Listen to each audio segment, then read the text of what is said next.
अवांजी समातुन ताईं radio voice of Sindh London.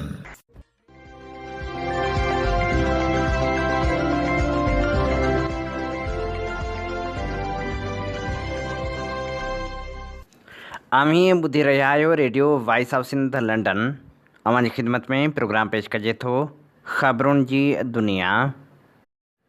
13 अक्टूबर 2025 सूमर जे ॾींहुं प्रोग्राम ख़बरुनि जी दुनिया साण करे आऊं अवांजी ख़िदमत में हाज़िर आहियां जो पंहिंजो मेज़बान हबीब लगारी। सभ खां पहिरियां पेश करियूं था ख़ासि ख़बरूं। क़ौमी कारकुन रियाज़ नाहियो आज़ादु न थियो। संदसि जबरी गुमशुदगी ख़िलाफ़ घारे में एहतिजाजी धरणो। जीए सिंध मुहाज़ जो चेयरमैन रियाज़ चांडियो बि शरीक। समूरनि खंभे गुम कयल क़ौमी कारकुननि खे आज़ादु करण जो मुतालबो। घोटकी वासी अनवर समेजो बि जबरी तौर खंभियल। संदसि वारसनि पारां अनवर समेजो खे आज़ादु करण जो मुतालबो। अनवर जे भाउ सिकंदर जो चवणु आहे त पुलिस भाउ खे कूड़े केस में गिरफ़्तार कयो हाणे ज़ाहिर नथी करे। आबादकारनि खे साड़ियुनि जो मुनासिब अघु न मिलियो। एहतिजाजी तहरीक जारी। STP बि मुज़ाहिरनि जो ऐलान करे छॾियो। क़ौमी अवामी तहरीक जे सरबराह अयाज़ लतीफ़ परी जे पारां आबादकारनि जो मुआशी क़त्ल बंदि करण जो मुतालबो। नामियारे रागी अलहिन ख़ासखेली जी यादि में तक़रीब मुनक़िद भेटा पेश। हाणे पेश करियूं था तफ़सीली ख़बरूं। घारे मां खंभिजी वियल क़ौमी कारकुन रियाज़ नाहियो अञा ताईं आज़ादु थी नाहे सघियो। संदसि बाज़ियाबी लाइ नेशनल हाईवे ते एहतिजाजी धरणो जारी आहे। जीए सिंध मुहाज़ जे चेयरमैन रियाज़ अली चांडियो घारो में 20 ॾींहं खां जबरी तौर गुम कयल रियाज़ नाहियो जी बाज़ियाबी लाइ नेशनल हाईवे ते जारी धरणे में पहुतो। उन मौक़े ते मीडिया सां ॻाल्हाईंदे रियाज़ चांडियो चयो त मुल्क में लाक़ानूनियत आहे। सियासी कारकुन तोड़े आम शहरी गैर महफ़ूज़ बणियल आहिनि। धाड़ेलनि चोरनि ऐं मंशात फ़रोशनि खे त सरकार नथी खणे, जॾहिं त सिंध जे माण्हुनि खे जबरी तौर खंभे गुम करण जो सिलसिलो बिना वक़फ़े जे जारी आहे। रियाज़ नाहियो बेक़सूर अगवा कयो वियो आहे। जेकॾहिं मथसि को केस दाख़िल आहे त खेसि अदालत में छो पेश नथो कयो वञे। हुन चयो त मईशत बर्बादु थी चुकी आहे। अमन अमान नाले का शइ नाहे। रोड रस्ता धाड़ेलनि जे कब्ज़े में आहिनि। कराची खां वठी ठठे तुड़े सॼी सिंध में अदम तहफ़ुज़ ऐं गैर यकीनी आहे। ॾोहारी फोरू ऐं स्ट्रीट क्रिमिनल सरेआम फुरलूट पिया कनि। इंसानी जानुनि सां खेॾनि पिया। सहाफ़ी टारगेट कया पिया वञनि। सिविल सोसाइटी जा माण्हू खॼनि पिया। सिंध जा पुरमन ॻोठ गुंडा राज बर्पा कंदड़नि तोड़े ॾोहारी माफ़िया जे हवाले कया विया आहिनि। 18 सालनि खां जमहूरियत जो कूड़ो नारो हणंदड़नि करप्शन खे त हथी ॾिनी आहे, पर अमन तरक़ी ख़ुशहाली ऐं जियापो तबाह थी चुको आहे। पुरमन माण्हू अताब हेठि पिया ज़िंदगी गुज़ारिन। धाड़ेल मनशातखोर ऐं लैंड ग्रैबिज़ महफ़ूज़ आहिनि। बाक़ी सॼी ख़ल्क़ अदम तहफ़ुज़ जो शिकार आहे। हिते का बि जमहूरियत नाहे। मार्शलाई निज़ाम नाफ़िज़ थियल आहे। इंसानी हक़नि जूं पामालियूं उरूज ते आहिनि। जबरी गुमशुदगियूं भुटे मरहूम जे दौर जनरल मुशरफ जे अयाम खां वठी हेसि ताईं बिना वक़फ़े जारी आहिनि। सिंधियुनि में ख़ौफ़ पैदा करण लाइ माण्हू गुम कराया पिया वञनि। ॿियनि खे निशानो करे मारियो पियो वञे। हिन ज़ुल्म जे ख़िलाफ़ सिंध जे सभिनी सियासी पार्टियुनि, सिविल सोसाइटी ऐं अवाम दोस्त धुरियुनि खे गॾु थियणो पवंदो। हुन चयो त रियाज़ नाहियो जे वारसनि सां गॾु आहियूं। जीए सिंध मुहाज़ अमली तौर साणनि बीठल आहे। इंसानी हक़ बहाल कया वञनि। जबरी तौर खंभियल समूरा माण्हू आज़ादु कया वञनि। उन मौक़े ते मरकज़ी वाइस चेयरमैन नवाज़ शाह भाॾाई, इलाही बख़्श चाचड़, नज़ीर शेख, शेरदीन शेख, लतीफ़ नाहियो, जावेद नाहियो, सुहेल चांडियो ऐं ॿिया पिणु मौजूदु हुआ। घोटकी वासी खंभे गुम कयल अनवर समेजो पिणु बाज़ियाब थी नाहे सघियो। अनवर समेजे जे भाउ सिकंदर समेजे पंहिंजे बयान में चयो आहे त मुंहिंजो भाउ खंभे गुम थियल अनवर समेजो जी गुर्दे जी पथरी जो इलाजु हलंदड़ आहे। डॉक्टरनि 10 ॾींहं जूं दवाऊं ॾिनियूं हुयूं। उन खां पोइ ऑपरेशन लाइ चयल हो। 16 या 17 तारीख़ ते ऑपरेशन थियसि हा। मां SSP घोटकी खे चवणु चाहियां थो त कहिड़े बि थाणे ते आहे उन ते कूड़ी FIR जॾहिं कई वई आहे त ज़ाहिर कयो वञे। अला ख़ैर करे का बि हेठि मथे ॻाल्हि थी त DSP अब्दुल कादिर सुमरो तरफ़ां सम्झंदुसि। बहितरीनु इहो आहे त उनखे ज़ाहिर कयो जीअं असीं ज़मानत कराए उनजो इलाज बि करायूं। बाक़ी कोर्टूं ऐं थाणा ॿई हलंदा पर मुंहिंजे भाउ जी ज़िंदगी सां न खेॾियो वञे। बलोच यकजाती कमेटीअ जी चेयरपर्सन डॉक्टर महारंग बलोच ऐं साथियुनि ख़िलाफ़ केस जी नई ॿुधणी कोयटा जी दहशतगर्दी जे अंत वारी अदालत में थियण बदिरां डिस्ट्रिक्ट जेल कोयटा अंदरि कई वई, जंहिं ते बलोच यकजाती कमेटी सख़्त ॻणती जो इज़हार कंदे उनखे रियासती जबर क़रार ॾिनो आहे। बलोच यकजाती कमेटी जेका 2018 खां जबरी गुमशुदगियुनि ख़िलाफ़ सरगर्म आहे, उन पंहिंजे बयान में चयो आहे त हिरासत में रखियल अॻवाननि जी अदालती रिमांड में वधीक 10 ॾींहंनि जी वाध कई वई आहे। डॉक्टर महारंग बलोच सां गॾु जिन अॻवाननि ख़िलाफ़ केस हली रहिया आहिनि उन्हनि में सबतुल्लाह बलोच, बेबू बलोच, बेबरग बलोच ऐं गुलज़ादी बलोच शामिल आहिनि। उहे सभु मार्च में maintenance of public ordinance MPO तहत गिरफ़्तार कया विया हुआ ऐं उन वक़्त खां वठी हिरासत में आहिनि, जिन जो रिमांड केतिराई भेरा वधायो वियो आहे। डॉक्टर महारंग बलोच जे वकील इसरार बलोच ॿुधायो त छंछरु ॾींहं जी ॿुधणी इन्सदाद दहशतगर्दी अदालत नंबर 1 जे जज मोहम्मद अली मुबीन कई, पर अदालत में पेश करण बदिरां क़ानूनी टीम खे कोयटा डिस्ट्रिक्ट जेल तलब कयो वियो, जिते ॿुधणी थी। हुन ॿुधायो त ॿुधणी दौरान प्रोसिक्यूटर केस जो चालान जमा न कराए सघियो, जंहिं सबबि फ़र्द जुर्म आइद न थी सघियो ऐं नई बाक़ाइदी कार्रवाई शुरू थी। ॿुधणी हाणे 18 अक्टूबर ताईं मुलतवी कई वई आहे ऐं जज प्रोसिक्यूशन खे हुकुम ॾिनो आहे त उन तारीख़ ताईं चालान जमा करायो वञे। बलोच यकजाती कमेटी पंहिंजे बयान में चयो आहे त जेल अंदरि ॿुधणी कराइण, शफ़ाफ़ियत खे ख़तमु करणु, अवामी निगरानी खे रोकणु ऐं बलूचिस्तान में पुरअमन सियासी इख़्तिलाफ़ खे जुर्म बणाइण जी हिकु मुनज़म कोशिश आहे।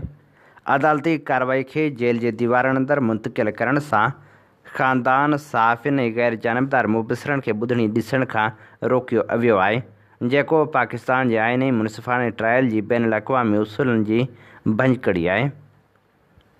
यादि रहे त डॉक्टर महारंग बलोच ऐं ॿिनि अॻवाननि खे 22 मार्च ते गिरफ़्तार कयो वियो हो।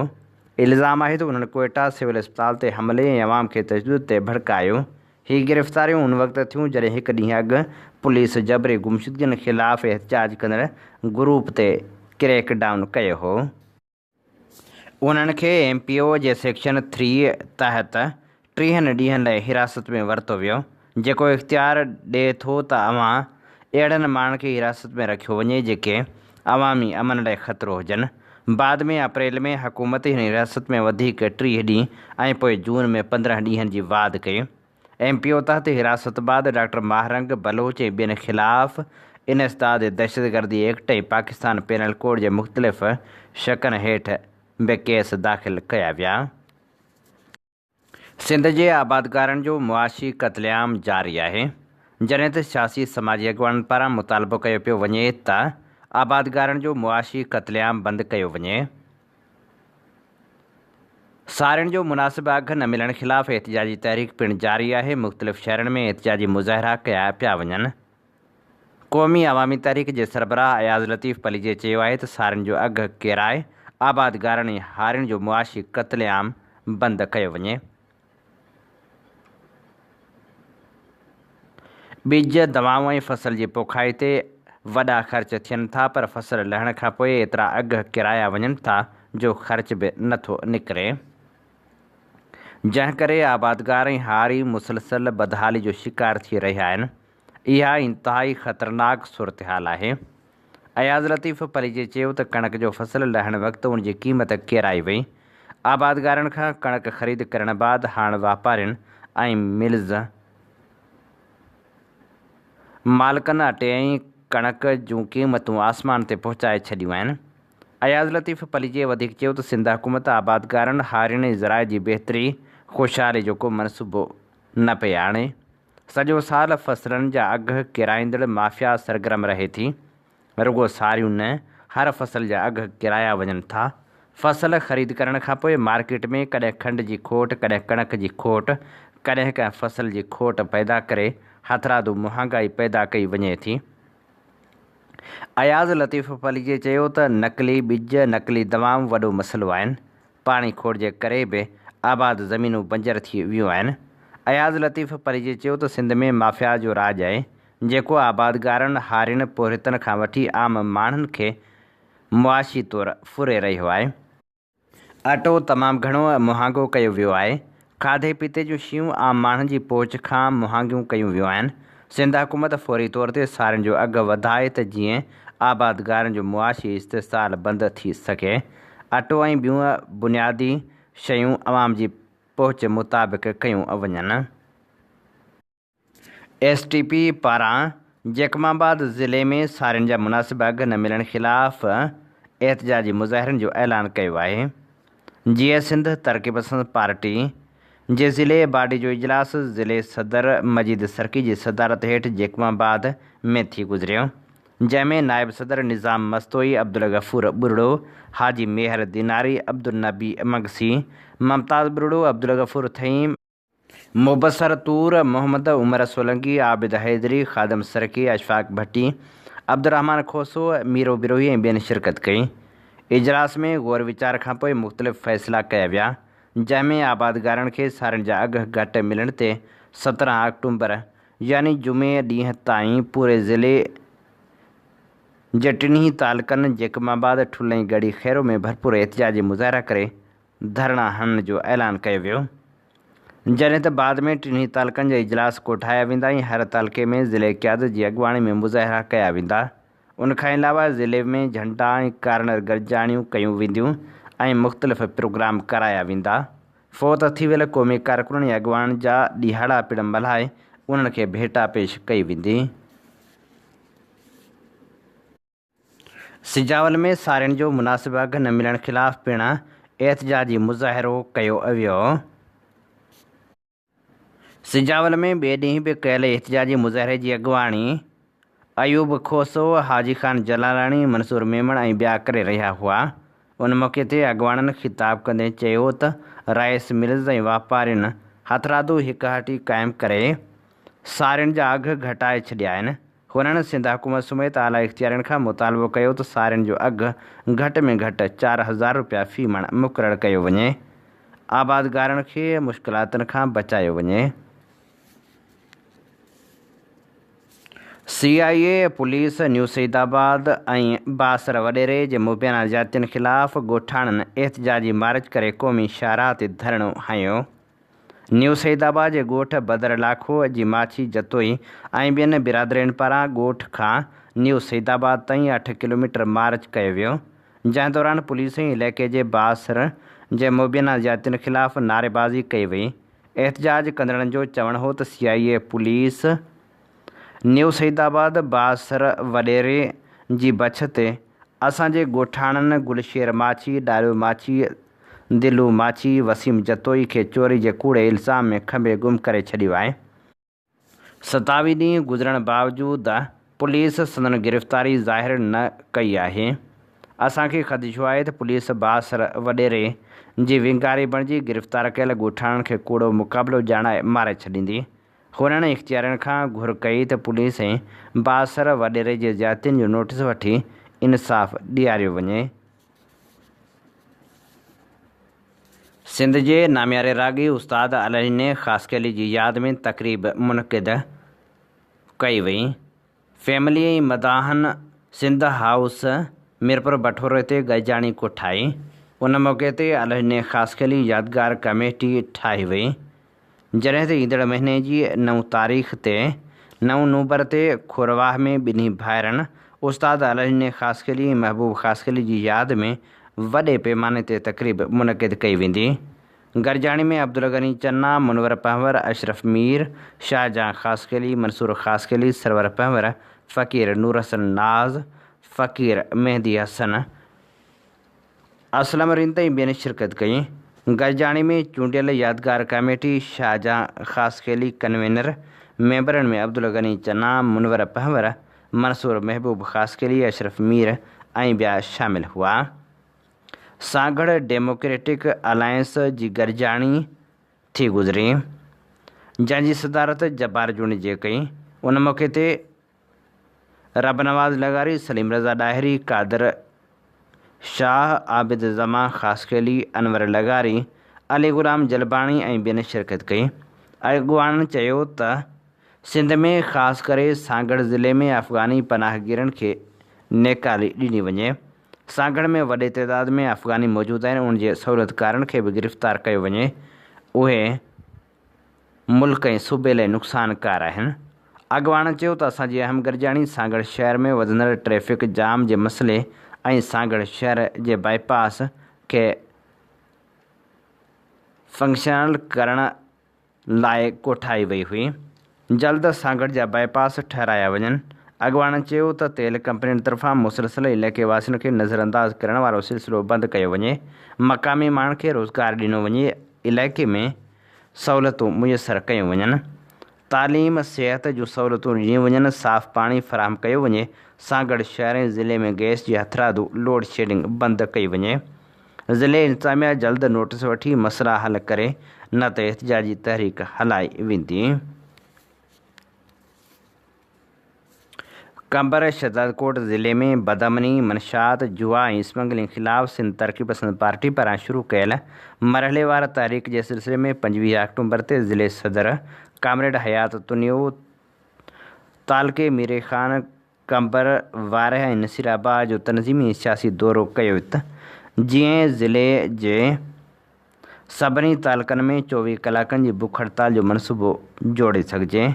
सभिनी तालकनि में कैंपूं क़ाइमु करण ऐं सख़्तु एहतिजाज करण जो फ़ैसिलो कयो वियो। एहतिजाज इंतज़ामी मामलनि लाइ मुख़्तलिफ़ कमेटियूं पिणु ठाहियूं वियूं। कंबर म्यूनिसिपल कमेटी सिटी लाइ 3 मेंबरनि ते मुश्तमिल बॉडी ठाही वई, जंहिंमें सदर अहमद अली मस्तोई, जनरल सेक्रेटरी शर्जील अहमद जाकिराणी ऐं ख़ज़ानची अब्दुल ख़ालिक मस्तोई खे मुक़ररु कयो वियो। उन मौक़े ते ज़िले अॻुवाण दिलबर पेचुहो, अलाह बख़्श जागिराणी, मंसूर सुमरो, फ़िदा चन्ना, परवेज़ बिरोही, ज़ुल्फ़कार चन्ना, असगर चोलियाणी, मोहम्मद आलम नूनारी, अरबाब जोयो, अहमद अली मस्तोई, शर्जील अहमद जागिराणी, अब्दुल ख़ालिक वसाण ऐं ॿियनि शिरकत कई। उन मौक़े ते एहतिजाजी मुज़ाहिरनि खे कामयाबु करण बाबति हिकमत अमली जोड़ी वई। सिंध तरक़ी पसंद पार्टी ज़िले टंडे महमूद ख़ान जी ज़िले काउंसिल जो अहम इजलास मरकज़ी सेक्रेटरी जनरल होत ख़ान गाॾई जी सदारत हेठि थी गुज़रियो। इजलास में मरकज़ी जॉइंट सेक्रेटरी कादर चन्ना, मरकज़ी finance secretary doctor Ahmed Noonari ऐं मरकज़ी राबता सेक्रेटरी डॉक्टर सुमार मंगरियो ख़ासि तौरु शिरकत कई। इजलास दौरान ज़िले तनज़ीम खे नए सिरे मुनज़म करण लाइ मौजूदा बॉडी टोड़े नई ज़िले बॉडी जो इंतख़ाब अमल में आंदो वियो। चूंडिजी आयल ज़िले उहिदेदारनि में इक़बाल हाजाणो ज़िले सदर, अब्दुल्लाह ऐवान ज़िले नायब सदर, सारंगशाह ज़िले general secretary, Salim Memon joint secretary, Juman समूह ख़ज़ानची, ज़हूर लंजवाणी इंफॉर्मेशन सेक्रेटरी ऐं जुमन मलाह राबता सेक्रेटरी चूंडिया विया। सिंध यूनाइटेड स्टूडेंट्स फेडरेशन सियाफ़ जी मरकज़ी काबीना जो इजलास सियाफ़ जे मरकज़ी सदर अमर आकाश लाखो जी सदारत हेठि हैदराबाद में थी गुज़रियो। इजलास में सियाफ़ मरकज़ी सदर अमर आकाश लाखे, मरकज़ी नायब सदर अरसलान आरिसर, मरकज़ी general secretary Zubair Hasan power, इसरार साहिड़ ऐं ॿियनि शिरकत कई। इजलास में तनज़ीमी ऐं सियासी रिपोर्ट पेश कई वई, जंहिंजो जामे अंदाज़ में जाइज़ो वरितो वियो। इजलास में मुक़ररु एजेंडाउनि ते तफ़सीली ॻाल्हि ॿोल्हि कई वई। सियासी तनज़ीमी जदोजहद नज़रसानी करण बैदि मुख़्तलिफ़ फ़ैसिला कया विया। समूरनि ज़िलनि ऐं तालके सतह ते ऑर्गेनाइज़ कयल बाडियूं टोड़े मुकमल बाडियूं जोड़ियूं वेंदियूं ऐं रहियल ज़िलनि ऐं तालकनि में नवां यूनिट क़ाइमु करण जो पिणु फ़ैसिलो कयो वियो। सिंध जे नौजवाननि शागिर्दनि सां थींदड़ हक़ तलफ़ी, नौकरियुनि जे पैसनि एवज़ विकिरे ऐं ख़ासि तौरु सिंध पब्लिक सर्विस कमीशन में मेरिट जी लताड़ ख़िलाफ़ सियाफ़ तरफ़ां शुरू कयल तहरीक जे पहिरें मरहले जो नए सिरे जाइज़ो वरितो वियो, जंहिं बैदि ॿिए मरहले सिंध पब्लिक सर्विस कमीशन जे मुतासिर शागिर्दनि सां तफ़सीली मुलाक़ातूं करे हिकमत अमली जोड़े जल्द ऐलान करण जो फ़ैसिलो कयो वियो। समूरी सिंध अंदरि तालीमी इदारनि ज़िले तोड़े तालके सतह जी तनज़ीम खे माहिवार स्टडी सर्कल हलाइण जो पाबंद करण जो पिणु फ़ैसिलो कयो वियो। तनज़ीमी इदारनि खे नए सिर फ़ाल करण सां गॾु तनज़ीमी कारकुननि जी नज़रियाती तरबियत ऐं ओसर लाइ मुख़्तलिफ़ प्रोग्राम पिणु तरतीब ॾिना वेंदा। सिंध यूनाइटेड पार्टी तालके दादू जो इजलास ज़िले दादू जे सदर सिकंदर सोढर जी ज़ेर सदारत थी गुज़रियो, जंहिंमें ज़िले सेक्रेटरी नज़ीर अहमद बबुर, ज़िले डिप्टी सेक्रेटरी निसार अहमद लाखेर, senior क़ौमपरस्त अगवान Niyaz Hussain power, अगूणे senior नायब सदर अशरफ लगारी, अकबर मंगी, तौफ़ीक़ पहवर, इरशाद ब्रह्माणी, बाबर थईम ऐं ॿियनि शिरकत कई। उन मौक़े ते SUP हमदर्द जे GM मलकाणी, ग़ुलाम शबीर चन्ना, धणी बख्श पहवर ऐं ॿियनि पिणु शिरकत कई। जॾहिं त इजलास में तनज़ीमी इलेक्शन 20 अक्टूबर ते थींदड़ इलेक्शन बाबति ग़ौर वीचार पिणु कयो वियो। सिंधियन नेशनल कांग्रेस ज़िले मलीर पारां क़ौमी फ़िक्र जे अलमबरदार साईं GM सैद जी सची फ़िक्री तसलसल जे तर्जमान ऐं सिंध जी आज़ादी जे फ़िक्र जे अमीन अब्दुल वाहिद आरिसर जी सालगिरह मल्हाई वई। सालगिरह जी तक़रीब शाह टाउन में मुनक़िद कई वई। उन मौक़े ते कराची डिवीज़न जे deputy chief organiser Ghani Ajiz, organiser Sikandar ओठे, ज़िले मलीर जे chief organiser Sajjad Rind, organiser Sabir नोहड़िए, सीनियर क़ौमी कारकुन इनायत चांडिए ॿिनि ॻाल्हाईंदे चयो त साईं अब्दुल वाहिद आरिसर रुॻो सियासतदान न पर हिकु फ़िक्र, फ़लासफ़ी ऐं तारीख़ जो नालो हो। हुन पंहिंजी समूरी ज़िंदगी सिंधी क़ौम जी सुञाणप, ख़ुदि मुख़्तियारी ऐं क़ौमी हक़नि जी जदोजहद लाइ वक़्फ़ कई। आरिसर साहिब जी फ़िक्री वीचार, संसद तहरीरूं ऐं सियासी जदोजहद अॼु बि सिंधी नौजवान लाइ रोशनी जो मीनार आहिनि। उन मौक़े ते यूनिट क़ज़ाफ़ी टाउन जे चीफ ऑर्गेनाइज़र बचल गाहे, मेंबर ज़ेब जेसर, संतोष कुमार, उमर ओठे ऐं ॿियनि पिणु वॾे अंग में शिरकत कई। क़ौमी अवामी तहरीक ज़िले लाड़काणे जो इजलास ज़िले सदर सिकंदर लाशारी जी सदारत में थियो, जंहिंमें मरकज़ी अगवान अरसलाह बेलकाणी ख़ुसूसी तौर शिरकत कई। तनज़ीम साज़ी खे बहितर बणाइण लाइ रिथाबंदी पिणु कई वई। तालकनि जा दौरा पिणु रखिया विया। 19 अक्टूबर ते रतोदेरो जो इजलास कोठायो वेंदो। 27 अक्टूबर ते बाडह जो इजलास थींदो। 2 नवंबर ते गेरिले जो दौरो कयो वेंदो। 22 नवंबर ते लाड़काणे जो इजलास मुनक़िद कयो वेंदो। 23 अक्टूबर गढ़ी खैरो में जलसो मुनक़िद कयो वेंदो। क़ौमी अवामी तहरीक तालके थाणे बुलाखान जो तनज़ीमी 8 नवंबर जश्न लतीफ़ जलसे आम जी तयारी कमेटी जो गॾियल इजलास थाणे बुलाखान प्रेस क्लब ते तालका सदर मोहम्मद मिठल गबोल जी सदारत में थी गुज़रियो, जंहिंमें ख़ुसूसी तौर मरकज़ी अगवान महमूद रक्षाणी, ज़िले सदर एजाज़ सुमरू, लियाकत गबोल, मक़सूद जतियाल, मुबारक अहमदाणी ऐं ॿियनि वॾे अंग में शिरकत कई।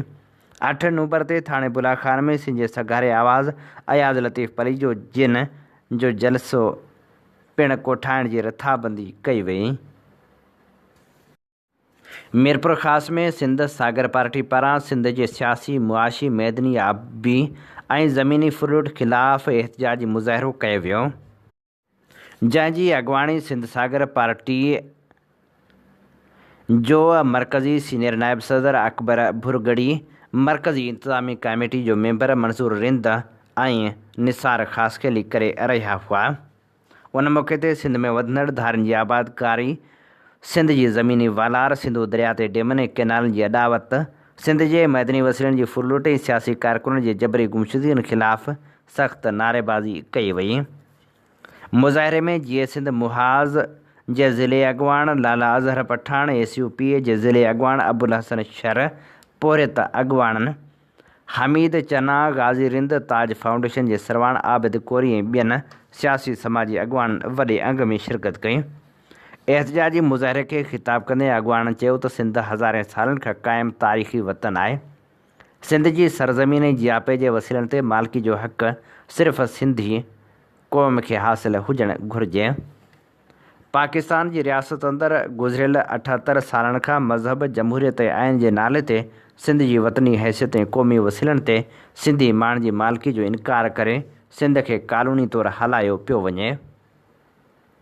हाणोकी सियासी सूरतहाल में सिंध जे शहरनि ऐं वापारी मर्कज़नि ते धारियुनि जो वधंदड़ कब्ज़ो, शहरकारी ऐं कारपोरेट फार्मिंग जे बहाने सिंध जी ज़मीनी वालार सिंधी क़ौम जी मर्ज़ी खां सवाइ सिंध जी मैदनियात ऐं ज़मीन आलमी ताक़तनि जे हवाले करणु, सिंधू दरिया ते डेमनि कैनालनि जूं रिथाऊं ऐं सिंध में सियासी कारकुननि खे खंभे गुम करण जो सिलसिलो सिंधी माण्हुनि जे पेरनि हेठां ज़मीन खिसकाइण जी साज़िश आहे। सिंध जा बाज़मीर माण्हू कंहिं बि रीति सिंध खे निंढे खंड जो फ़लस्तीन बणिजण न ॾींदा। असां घुर करियूं था त सिंध जी ज़मीन दरिया ऐं मैदनियात मथां धारनि जी वालार बंदि करे सिंध मां जबरी तौरु खंभे गुम कयल ऐं कूड़नि केसनि में वाड़ियल सियासी कारकुननि खे आज़ादु कयो वञे।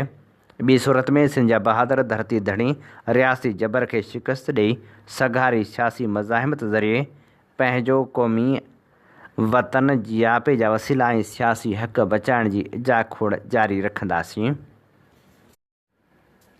सिंध यूनाइटेड पार्टी तालके मांझंद जी तनज़ीमी इलेक्शन यूसी उनड़पुर खां शुरूआति कई वई। इलेक्शन कमेटी अॻुवाण रोशन कलोड़ो, SUP मर्कज़ी secretary general Jagdish Ahuja, junior GM divisional सदर मुनवर ख़ासकली, डिवीज़नल सेक्रेटरी दरिया ख़ान लगारी, ज़िले सदर खुदाबश थेबो जी अॻुवाणी में थी गुज़रे, जॾहिं त ज़िले secretary Ali Asghar Solangi election commission जी मुआवनत कई। उन मौक़े ते उहिदेदार पिणु चूंडिया विया। मीरपुर माथेले जे कचे में भोतार कारोकारी खे कारोबार बणाए बादशाहत जोड़े छॾी। खरोही में यारूलुंड पुलिस जी मिली भगत सां कारोकारी भोतारनि लाइ कारोबार बणिजी वियो। वॾेरे पारां धार रियासत क़ाइमु, कारप जे इल्ज़ाम हेठि आयल बेगुनाह नियाणियुनि लाइ क़ाइदा ऐं क़ानून मुक़ररु हुजण जो इंकशाफ़ थियो आहे। यारूलुंड थाणे जी हद में पुलिस जी मिली भगत सां खरोही ऐं भरपासे वारनि इलाइक़नि जे भोतारनि लाइ कारोकारी कारोबार बणिजी वियो आहे। शहरनि जा केतिराई वॾेरा औरतुनि जे मुड़ुसनि सां गठजोड़ करे बेगुनाह औरतुनि मथां कारण जो इल्ज़ाम हणी 10 खां 20 लख रुपया ॾंड वसूल करण जो सिलसिलो गुज़िरियल केतिरनि ई महीननि खां जारी रखियो पिया अचनि। ज़रियनि वटां मालूमात मिली आहे त UC चेयरमैन रोशन शर, वॾेरे जिनसार शर, खानू शर ऐं ॿियनि कारप जे इल्ज़ामनि जा जरगा करे लखें रुपया ॾंड वसूल कयो। वसूल कयल रक़म मां 50,000 खां 1 लख ताईं जरगो कंदड़ वॾेरे जी फीस मुक़ररु थियल आहे, जंहिं सबबि वॾेरा कारोकारी खे कारोबार बणाए पंहिंजे घर जो गुज़र सफ़र करणु लॻा आहिनि ऐं इन समूरे अमल में हद जी पुलिस पिणु मुलविस हुजे थी। इहो ई सबबु आहे जो औरतुनि खे कारो कंदड़ मुड़ुसनि ख़िलाफ़ कंहिं बि क़िस्म जी कार्रवाई नाहे थी। ठटे जी कोहिस्तानी पटी सरमाएदारनि लाइ सोनी झिरकी, मक़ामी माण्हू सहूलियतुनि खां महरूम बणियल आहिनि। हज़ारें एकड़ ज़मीन हवा मां बिजली पैदा कंदड़ कंपनियुनि हवाले कई वई आहे। मक़ामी माण्हुनि रोज़गार समेत तरक़ियाती कमनि ऐं बिजली जी सहूलियत खां महरूम बणियल उन सिलसिले में हासिल कयल मालूमात मूजिबि ठठे जे कोहिस्तान जी 54,017 एकड़ ज़मीन ठठे जे कोहिस्तानी ऐं सामूंडी पट्टी में क़ाइमु कयल ॾेह तोड़े परॾेही कंपनियुनि खे हवा मां बिजली पैदा करण लाइ ॾिनी वई आहे, जंहिंमें 800 मेगावाट बिजलीअ जी पैदावारी सघ रखंदड़ मुतबादिल बिजली जी तवानाई वारे वफ़ाक़ी खाते पाकिस्तान खे 33,976 एकड़ ज़मीन हवाले कई वई। कराची में हथियारबंदनि हथां शहीद थियल एंकर पर्सन सीनियर सहाफ़ी इम्तियाज़ मीर ऐं मीरपुर माथिले में बेदर्दी सां क़त्ल थी वियल शहीद सहाफ़ी तुफ़ैल रिंद जे क़ातिलनि जी गिरफ़्तारी लाइ उडेरे लाल में एहतिजाजी मुज़ाहिरो कयो वियो, जंहिंजी अॻुवाणी हाफ़िज़ इम्तियाज़ अली चन्ना, जुमा ख़ान साहिवाल ऐं ॿिया करे रहिया हुआ। उन मौक़े ते मुज़ाहिरीन जो चवणु हो त सहाफ़ी इम्तियाज़ मीर ऐं तुफ़ैल रिंद खे गोलियूं हणी क़त्ल कयो वियो, जेको मज़मत जोॻो अमल आहे। हुननि मुतालबो कयो त क़ातिलनि खे फ़ौरी तौरु गिरफ़्तार कयो वञे। हीअ असीं अव्हां जी ख़िदमत में पेश करे रहिया हुआसीं ख़बरूं। इन ते ई प्रोग्राम ख़बरुनि जी दुनिया जो वक़्तु पुॼाणी ते पहुचे थो। पंहिंजे मेज़बान हबीब लगारी खे ॾींदा इजाज़त। जॾहिं पेर तेॾहिं ख़ैर। अवां जी समातुनि ताईं radio voice of Sindh London